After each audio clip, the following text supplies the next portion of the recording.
Hello, my name is Nimisha Gupta and I am making these videos to improve my English speaking skills and my fluency while also reading something which can give you some insights and which can help me dictate my English.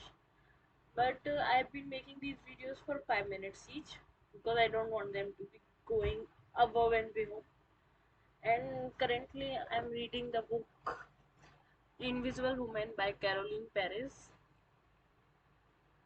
The thing is, when I'm reading the book in the video for 5 minutes, it is crossing like 2 to 3 paragraphs in a whole video. So I will be making this video for at least 2 pages. It can reach over 10 minutes and I hope it is worth it. Thank you.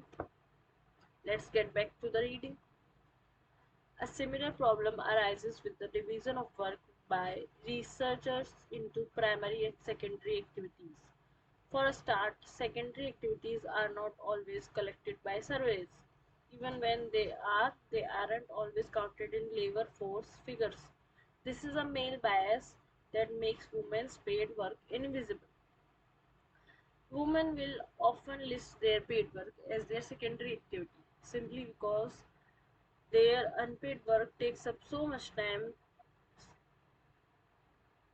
but that doesn't mean that they aren't spending a substantial proportion of their day on paid work.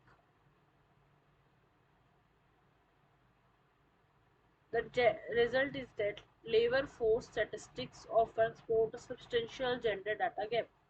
This male bias is present in the data DOS used to check the 60 to 80% statistics.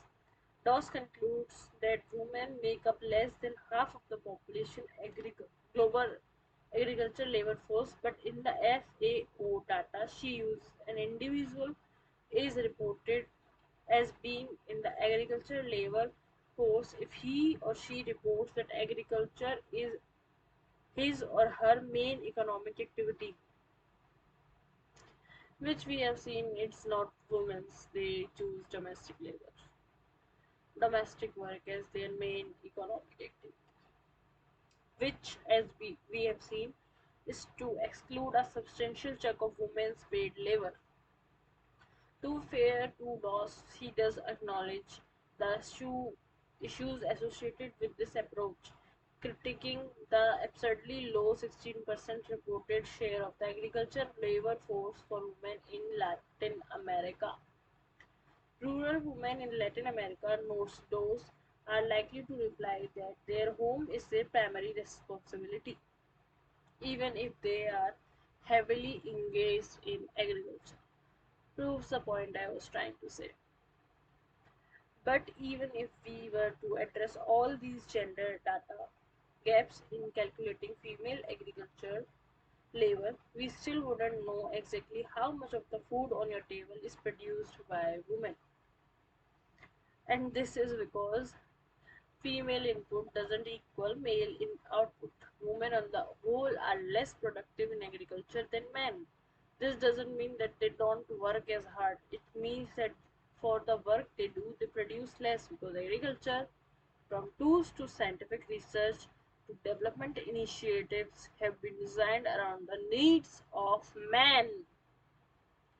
In fact, writes Doss, given women's various constraints, lack of access to land, credit, and new technologies, as well as their unpaid work responsibilities, it would be surprising if they were able to produce over half of food crops.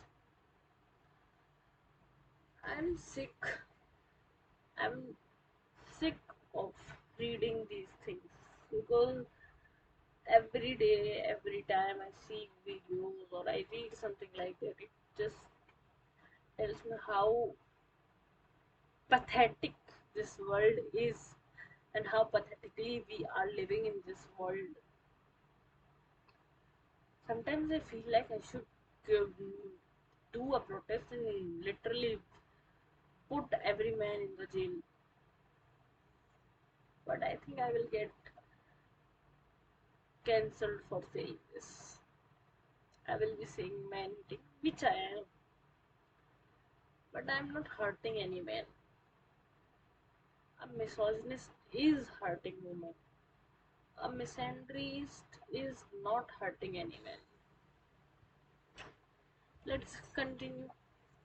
The FAO estimates that if women had the same access to productive resources as men, yields on their farms could increase by up to 30%.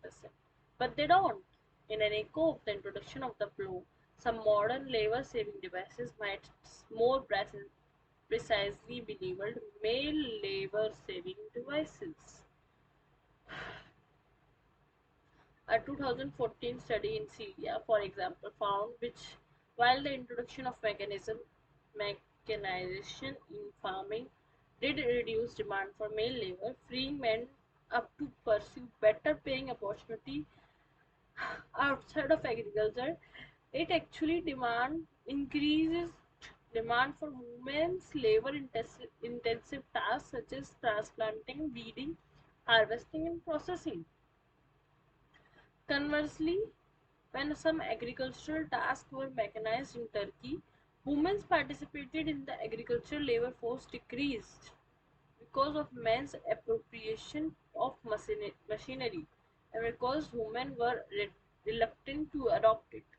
This was in part due to lack of education in socio-cultural norms, but also because the machinery was not designed to used by a woman.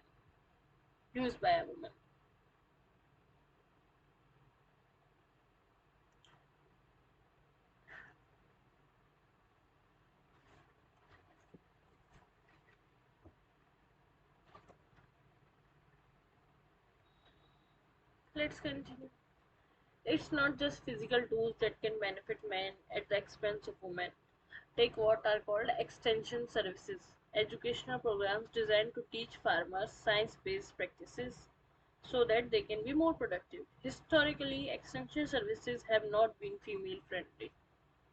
According to a 1988-89 FAO survey, limited to those countries that actually had sex disaggregated data, only 5% of the all extension services were directed towards women.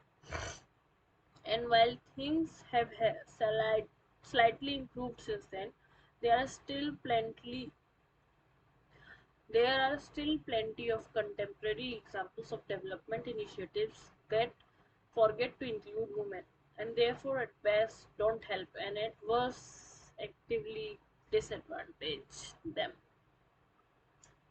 A 2015 analysis of Data 2X, a UN-backed organization set up by Hillary Clinton that is lobbying to close the global gender data gap, found that many interventions simply don't reach women in part because women are already overworked and don't have time to spare for educational initiatives, no matter how beneficial they may end up being.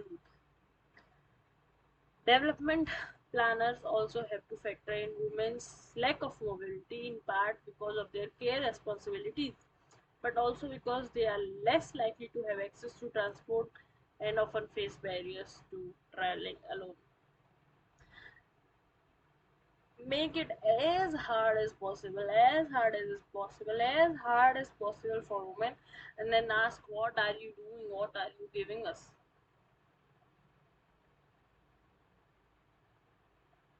I'm a very privileged woman. I have the right to speak in front of the camera. I'm uploading these videos. I'm reading a book. I know how to read.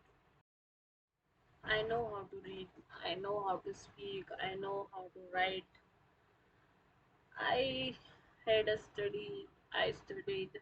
I work. I can travel alone. I'm a very privileged woman for the woman we are talking about in this book. But that doesn't mean I am as free as my male counterparts.